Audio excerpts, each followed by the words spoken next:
Shropicúir a fethe, tonscadal éalta na hÉireann. Pictiúir a chéim.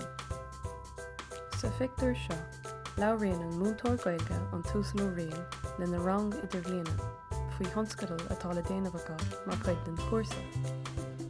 Is é tedal an tonscadal ná féalta na hÉireann, agus cuireann sé ceist ar an rang faoin na féalta is táchtaí i gcultúr na hÉireann.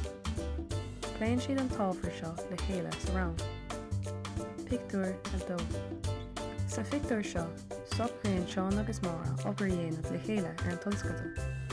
Beidtíonn siad ceisina chur ar Chaileach Amháin ar an ábhar, agus an sin tuairisc a scríomh bunathe ar an ónas a aonn siad uatha. Síonn an bhirrtacha síos le clowní bhriain agus iarr siad orthu cad a rinne siad an uirigh. Pictiúir a trí. Chun lá éileach Pádraig a chéiliúra, dreastail an clown ar an mórghiúil ar ghrádaí chonam agus bhain siad an taitne bás.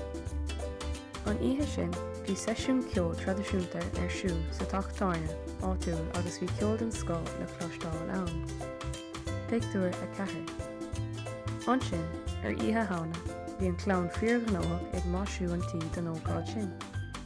Bhí go leor páistí ag buaileisteach an oíche sin ag imar Bob nó Bia. Feicim iad poist amháin gléasta mar haibhse, cailín eile gléasta mar chlach agus duine eile mar chratlach. Tá balla lán le mil seán ag ben an tí. Pictiúir a cuaig. Gan dubh beidh buach faointe na bliana den clown ná nulaigh agus feicim iad an clown i mbun siopadóirte sa Bhallamór. Bhí atmosfér úntach le brath agus bhain an clown tainmh as na hábhránathe cá rúil an lá sin. Rinne siad úntas ar an grán nálaigh olbhúir leis an sailse lonracha go léir. Pictiúir a 6. Tá Seán agus Máire fíormhuaigh as 8 an eolais a fuair siad an clown seo.